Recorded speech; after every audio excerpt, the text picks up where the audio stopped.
I'm going to be giving 2 Dharma talks in a row. That just happened, kind of luck of the draw. So I'm going to do 2 related talks this week and next week, and each one will stand alone, but I hope you'll be able to hear both of them. Recently, I taught a class on Dogen's Genjo Koan, and today I'm going to take a few lines from the Genjo Koan and talk about those. And these are some lines I didn't emphasize in the class. The name of this talk is Inhabiting Our Range, and these lines have to do with fully inhabiting the space that we occupy. Hang on a second.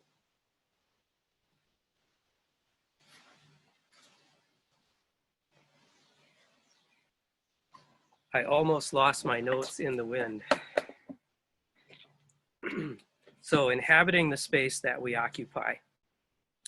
And I'm going to relate this to some of the larger themes about Dogen from the class. If you're in the class, I don't think you'll find that repetitive. Hopefully it'll be kind of an enhancement of what I said. And then next time, my plan, although it could change a bit between now and then, is I'm going to relate this theme of inhabiting your allotted range to 2 practical examples, both of which have to do with the pandemic. One will be about our personal response to the pandemic, and the other will be more about our national response to the pandemic. So this first talk is going to be a little dense, maybe a little scholarly. If you're new to Zen, you may not get it all right away, and that's okay. That's how it works. You hear these things over and over, and you absorb them over time. And I'll do my best to make it accessible. So stick with me through the scholarly part, and I think it'll be easier next week. So Dogen, as many of you know, is the towering figure in Japanese Soto Zen. He was born in 1200. He invented or established many of the forms that we still use. And the Genjo Koan is a very dense and beautiful and beguiling work. It's about 5 pages long. You can see it as a distillation of everything that Dogen wrote, and he wrote very extensively. So the lines I'd like to talk about today, I will read. I'm using Shohaku Okamura's translation from his book, Realizing Genjo Koan. When a fish swims, no matter how far it swims, it doesn't reach the end of the water. When a bird flies, no matter how high it flies, it cannot reach the end of the sky. When the bird's need or the fish's need is great, the range is large. When the need is small, the range is small. In this way, each fish and each bird uses the whole of space and vigorously acts in every place. I'll read that again. When a fish swims, no matter how far it swims, it doesn't reach the end of the water. When a bird flies, no matter how high it flies, it cannot reach the end of the sky. When the bird's need or the fish's need is great, the range is large. When the need is small, the range is small. In this way, each fish and each bird uses the whole of space and vigorously acts in every place. So this is about the space we occupy as living beings, not just physical space, but how we relate to the things of this world, where we go with our mind, where we can go that brings us to suffering, or where we can go that leads us to freedom. And he says, if you're a fish, you can't reach the end of the water. If you're a bird, you can't reach the end of the sky. And yet, you can find your appropriate range within that and inhabit it. You can fully inhabit a subset of the great universe. And in doing so, you inhabit all of the universe. Sometimes your range is small, sometimes it is large. And these are very simple words, but there's a lot going on here. And there are 2 kind of contradictory ideas here. There's infinite space and there's restricted space. We can never know all of infinite space. We can never reach the end of the water. We are incapable of knowing the infinite universe. We will never know what's out there in those other galaxies. We will never know everything about our world. And yet we can know about what is in front of us, our immediate range, which may be large and it may be small. But the incredible thing here, and the thing that is kind of a challenge to try to grasp, is that somehow by inhabiting our personal range, we inhabit all of space. Only by being fully Ted can I be the infinite universe. I can't be the infinite universe without also being fully myself. Kosho Uchiyama, writing about these lines, says, each fish and each bird uses the whole space and vigorously acts in its place. Even though a goldfish is swimming in a small goldfish bowl, the goldfish is penetrating the whole universe. A sparrow flies from twig to twig, traversing the whole sky. Well, this isn't logical. How can a goldfish bowl be the whole universe? Well, it's not logical, but it's something we can realize through practice. And I'm going to try to explain this in a few different ways, and I'm going to look at a few different scholars, starting with Bokusan Nishiari. He's talking about inhabiting either a large or small range, and he says, the scale of their activity is different, yet they do not depend on the power of others. Each of them flies on its own. Each of them comes and goes without hindrance. So you could say that your integrity, your response to the situation, the degree to which you choose to stand up is the same regardless of whether your range is large or small. If you fully inhabit your range, it doesn't matter how big that range is. You bring everything to it. You bring your whole heart to it. And Shunryu Suzuki, talking about this passage, says, how to be a true Buddhist is to find the meaning of life in your limited activity. There is no need to be a great person. In your limited activity, you should find out the true meaning of yourself. If you pick up even a small stone, you have the whole universe. And Suzuki also says, it is enough if you do one thing with sincerity. That is enough. There is no need to try to know the vastness of the sky or the depth of the sea. Shohaku says that the analogy to fish and birds is about our Zen practice. Our Zazen practice is connected to the entire universe. We're swimming in our little part of the ocean, and we can't even know the rest of the ocean, but somehow we're inhabiting the entire ocean. So I could say that my little unsatisfying, confusing, silly life is somehow everything. It is somehow the entire universe. The sky is the bird is the sky. The ocean is the fish is the ocean. When we sit in Zazen and we let go of thinking, we are the universe. And Shohaku talks about his personal range in life. At one time, he lived in Massachusetts at a rural Zen center on 5 acres of land, and he almost never left that place. And he did that for 5 years, and the range of his life was small.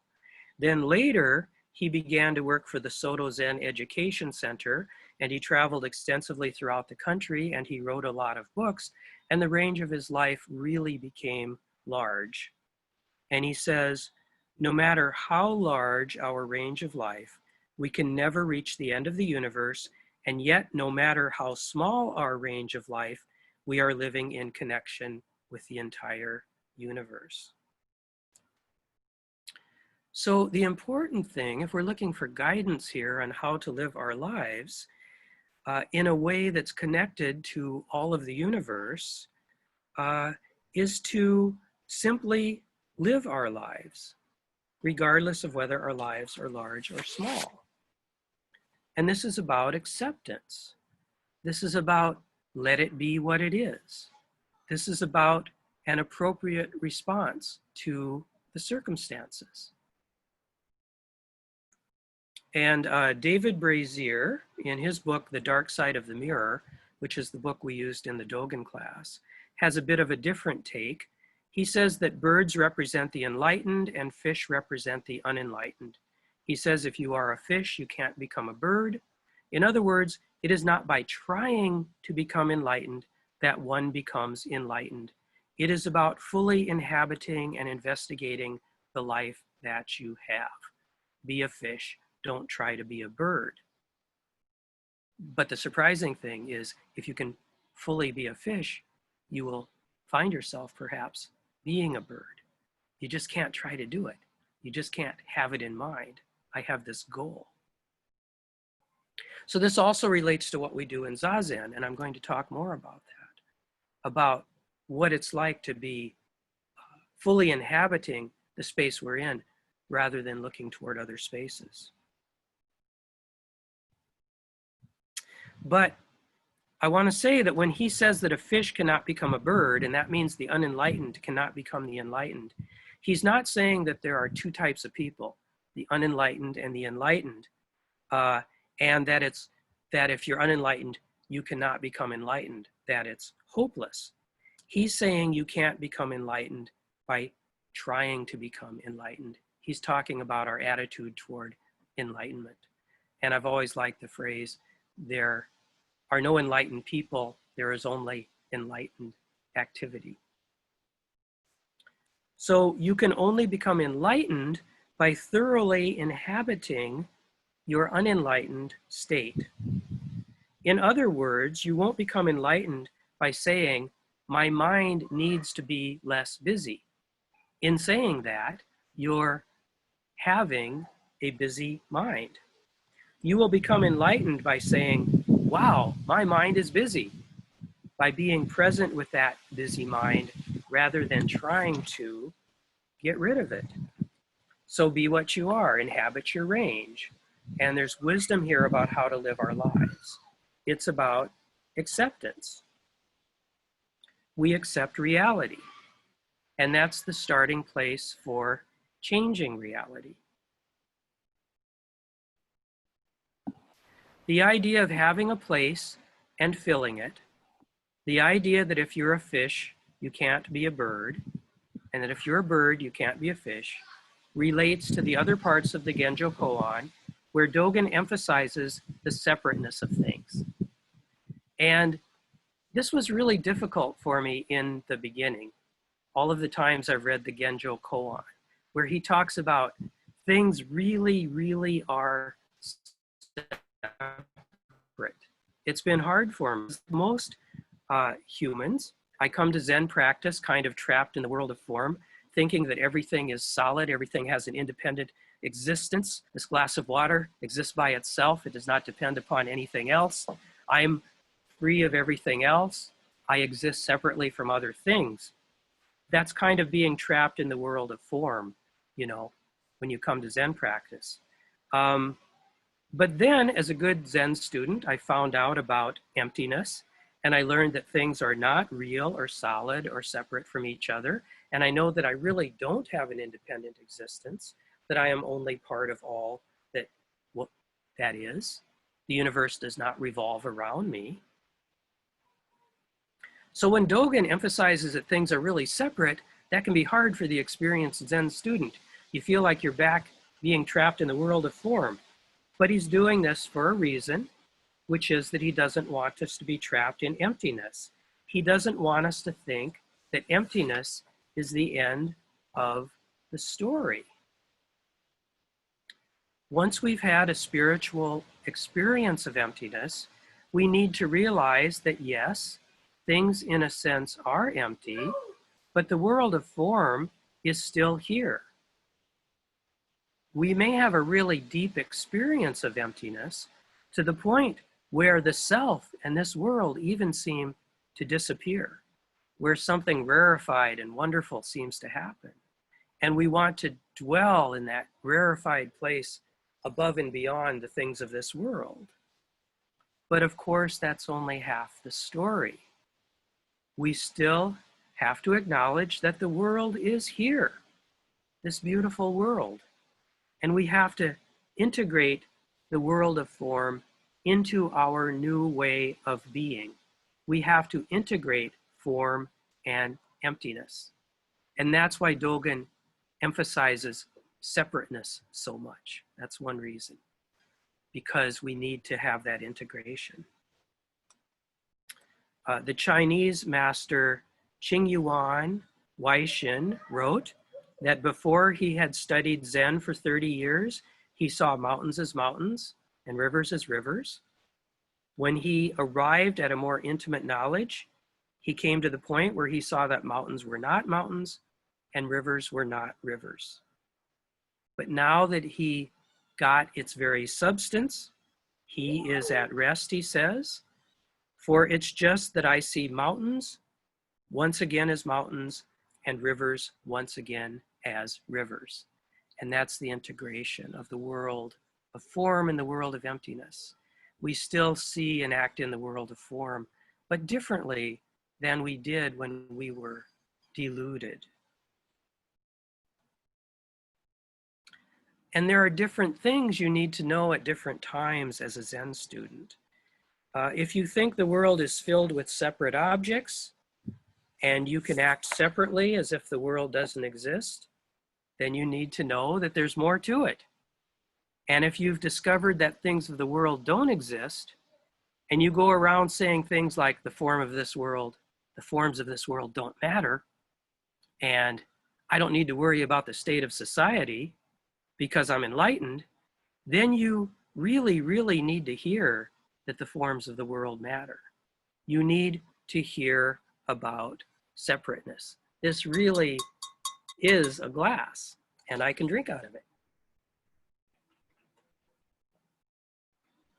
But I also know that it isn't a glass. The point is, once we've seen emptiness, once we've seen interconnectedness, we approach the forms of this world in a new way. We act in this world in a way that is consistent with interconnectedness. These two worlds come together, and we find that they are not two worlds after all. So Dogen emphasizes separateness elsewhere, and some of these passages I have found difficult.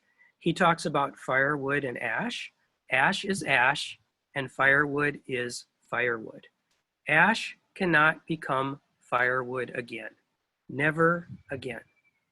And I've found this difficult because I had this idea that firewood and ash are interconnected, and time is flexible, and ash can be found in the firewood, and firewood can be found in the ash. And so why can't ash be firewood again? But in stressing the separateness of these things, Dogen is stressing that each thing must be fully what it is in order to be interconnected with everything else. Everything must be fully what it is in order to be interconnected with everything else. This is Dharma position. Firewood has the Dharma position of firewood. Ash has the Dharma position of ash. Ted has the Dharma position of Ted. Only by being thoroughly Ted can I be not Ted. And this relates to Huayan Buddhism, which some of you may have studied. I don't think we've done a class in Huayan Buddhism in quite a long time here at Zen Center, but I've taken classes on that before. And Huayan is a school of Chinese Buddhism founded in the 600s, based on the Avatamsaka Sutra. And there's a central image in Huayan of a rafter and a house. The house can't be a house unless it has a functioning rafter, right? In a sense, the rafter is the entire house because houseness depends upon the presence of the rafter. The rafter creates houseness. Therefore, the rafter is the house. And yet, it is only by completely fulfilling its function as a rafter that the rafter can be the house. It is only by fulfilling its function in the world of form that it can be part of the world of formlessness. So only by being totally what we are can we be interconnected with everything else. And that means, and I'm turning to practice now, what it's like in Zazen, only by fully accepting the present moment can we move on to fully accept another moment. Only by fully letting this moment be with absolutely no thought of changing it or analyzing it, can we fully be in this moment, and can we fully then be in the next moment. If you anticipate the next moment coming, the next moment won't be any good. It's just about being fully here no matter what it is. And the no matter what it is part bothers us, because if we don't like this moment, we don't want to be fully in it. But there's a way of accepting this moment, which is not indulging ignorance, but is fully being in it without doing that. So, and this is the vital thing, because this relates to practice. You know, it's not easy to understand Dogen, and you have to get all scholarly, and this can lead to getting kind of trapped in your head and trying to think your way through. But the amazing and beautiful thing is that this can all be experienced directly,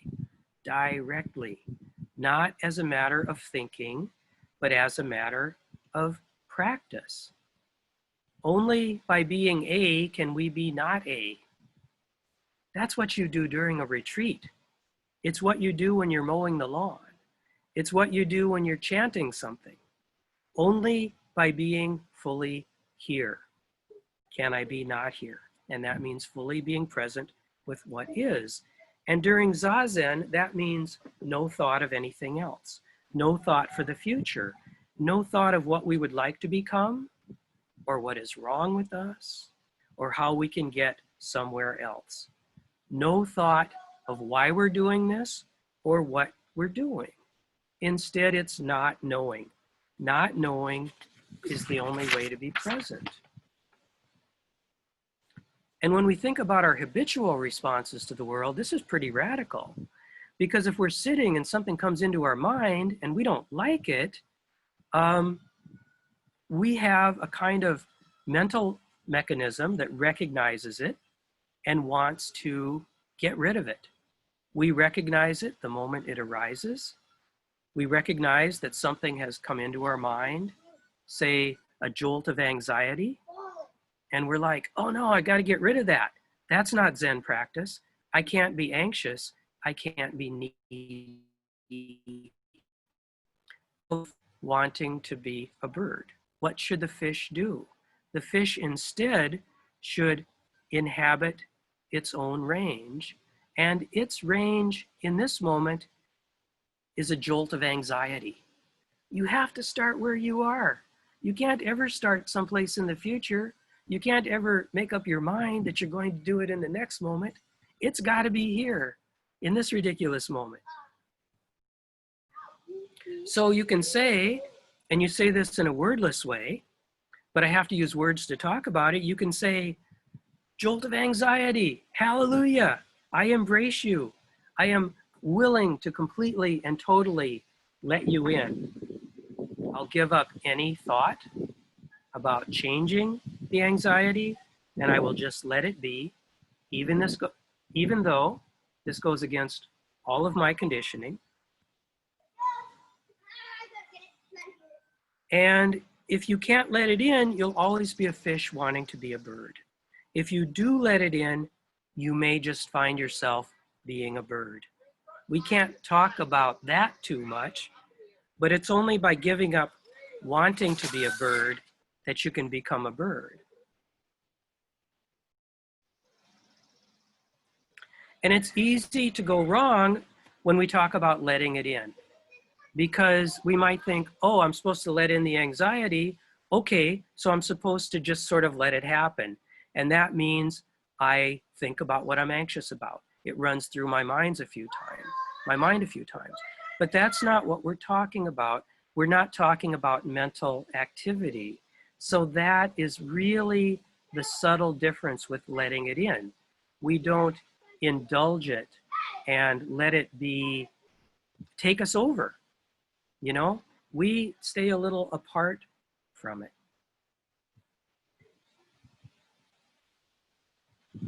So we let it in a non-thinking way. How do we do that? Well, we feel it. We feel the energy of it. We feel the presence of it. We may feel the emotion of it. We may feel that it's fear. If we really let ourselves feel the anxiety, we may feel the fear that is underneath it. We don't get our minds involved.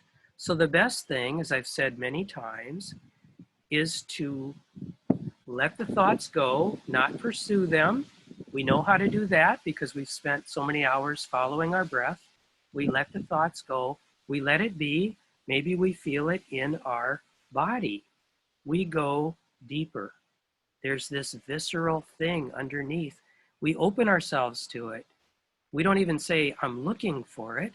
We just open ourselves to it. Let it be what it is. We stay with it. We be a fish. We inhabit our range. So this is about acceptance. Acceptance of what you are. You can do kind of a subtle violence to yourself by rejecting who you are and trying to change into something else. Instead, you can let it in and let it all come in this non-thinking way. And then magically, you use up the moment completely. You leave no trace. And then you are ready to fully and completely move on to the next moment and let that moment be entirely what it is. And you are free. And you are fully inhabiting your range, and therefore you are inhabiting all space and time. So this is about acceptance, a radical kind of acceptance. But whenever I talk about acceptance, I always want to throw in a caveat, and I always do, because it can be so easily misunderstood. Brazier talks a lot about accepting our position, accepting our place, and as an example, at one point he even uses, if you're a servant, be a servant. If you're a master, be a master. But I want to emphasize that we're not talking about acceptance of an unfair situation or acceptance of injustice. When we talk about accepting things as they are, that's accepting reality as it is. We're not talking about accepting reality in the sense of being passive and thinking we can't change them. When we accept reality in the sense of recognizing the truth of what reality is, then we can work to change reality where it's appropriate. For example, climate change. What does acceptance mean?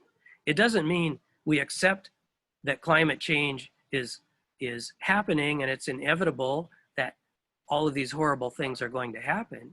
It means we accept the reality of what it is, the truth of it, and then we work to try to prevent that from happening.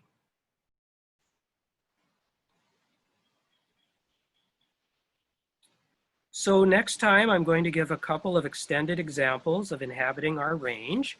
For some of us, our range seems really diminished right now due to isolation.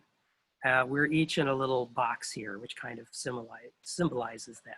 I'm on my deck here, which is pretty small. We're confined to our homes.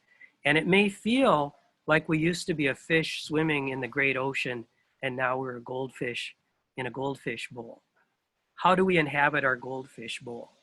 That's a big question that I intend to talk about next time. But I'd like to finish with a different example about inhabiting our range. And this is something I've talked about before. And it's about a group I used to be involved with called the Northfield Buddhist Meditation Center. I lived for a long time in Northfield, Minnesota, which is about an hour south of the Twin Cities. And with others, a lot of other folks, a really great community, I founded a meditation group. I think it was around 1998.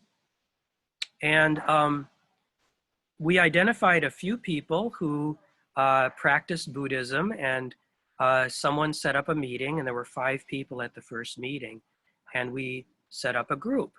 And we met in houses, and we might have 3 people sitting in the morning. And then eventually we moved to an art studio and had a few people coming. We would meet on Sundays. I would go in early and I would sweep the studio and I would set up the altar and I would bring flowers from home, from the woods maybe. We would do 2 sittings with kinhin in between. And afterwards we would go out for coffee together. So we had this small core and we put up some signs and occasionally we got some visitors. Usually we had 4 or 5 people. And I remember one Sunday we had 9 people. And it seemed like such a big crowd because I think 4 students came from St. Olaf and we were like giddy, 9 people, I can't believe it. And then this went on for, I'd say about 4 years or so. And then one day we were talking and we said, hey, let's bring in a speaker because we felt like we were pretty established, we could do this. So we'll bring in a Zen speaker and we'll rent a place and we'll see if anybody comes. So we brought in Shoken Weinkauf and we put a notice in the paper and put up some signs. And I think about 55 people showed up and we were quite amazed. And all of these, we got all these new people in our group. People joined in and they were enthusiastic. And so we needed more room and we started sharing a yoga studio. We started getting 18, 20 people on a Sunday. We outgrew it. We got our own space on Division Street, which was really a big space. People kicked in money willingly. We didn't even have to ask for it. It was like magic. We had visiting teachers. We would have maybe 40 people on a Sunday. We had 3 levels of education for children. We did retreats. And that center is still going strong. Maybe 22 years later in that same space, if you're ever in Northfield, drop in and sit with them. I think they have some midweek sittings too. But the point of this is that when we were sitting in an art studio on Sundays and expecting maybe 4 or 5 people, we had no idea that we would have our own center one day. We didn't have any designs on doing that, didn't have any plans.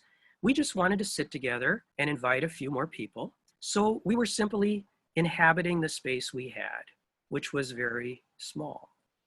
And I really believe that if we hadn't had that period of 4 or 5 years sitting together in a very small group, I really believe that that explosion of activity never would have happened.